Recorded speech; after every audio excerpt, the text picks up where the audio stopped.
अज्ञानतिमिरन्धस्य ज्ञानाञ्जनशलाकया चक्षुरुन्मीलितं येन तस्मै श्रीगुरुवे नमः। अखण्डमण्डलाकारं व्याप्तं येन चराचरं तत्पदं दर्शितं येन तस्मै श्रीगुरुवे नमः। हे सृष्टि स्थिति पालक प्रभुवन, हे नाथ मायाधिप, हे गोवर्धन कंदरालय विभो, मां पाहि सर्वेश्वर।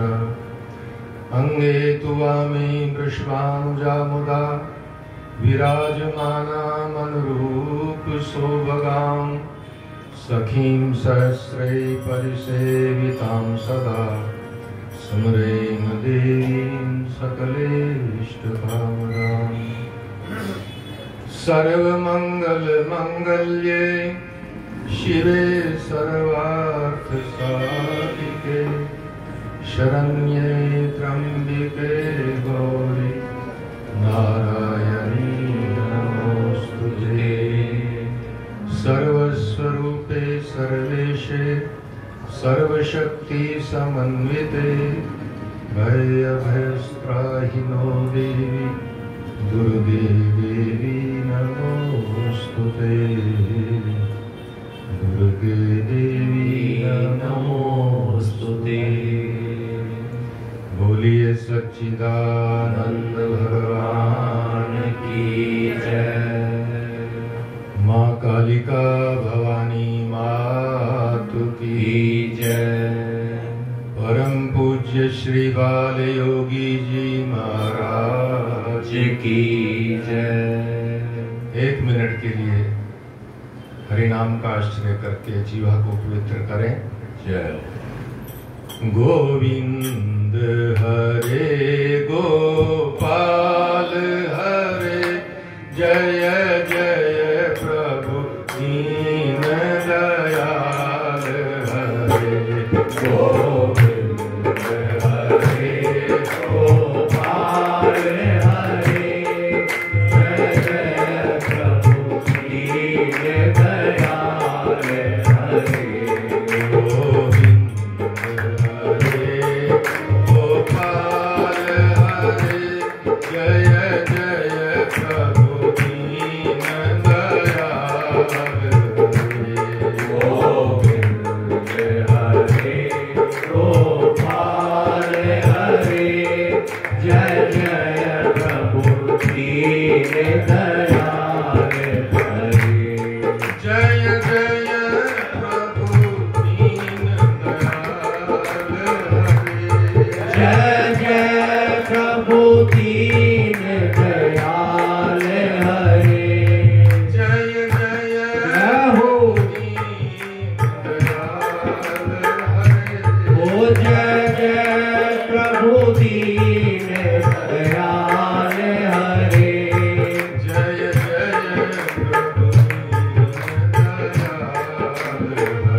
माँ भगवती के चरणों में वंदन करते हुए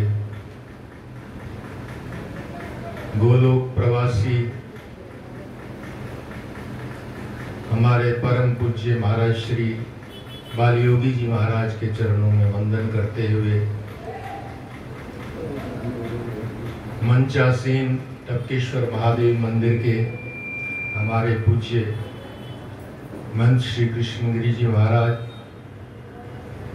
करनाल से हमारे श्रद्धेय स्वामी परमानंद जी महाराज, वृंदावन से भास्कर जी महाराज, इस ओर हमारे ब्रह्मचारी जी बनारस वाले, समस्त संत वृंद आचार्यगण, आप सभी समिति के सदस्यगण, संरक्षकगण, बाबा जी के लाडले प्यारे समस्त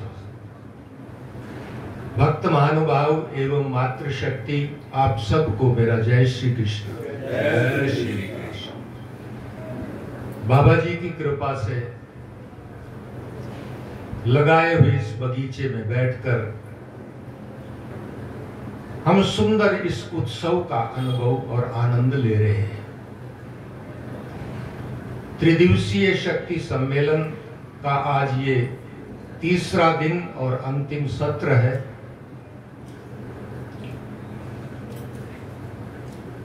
मां भगवती सबके भीतर विराजमान है। हमारे भीतर जितनी शक्तियां हैं वो स्वयं वो भगवती ही है।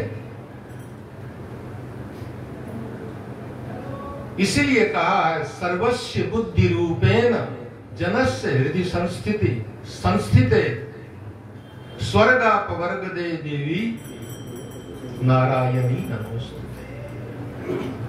वो मां भगवती साक्षात बुद्धि की स्वयं स्वरूप है। बुद्धि रूप में वो मां भगवती हमारे भीतर ही है।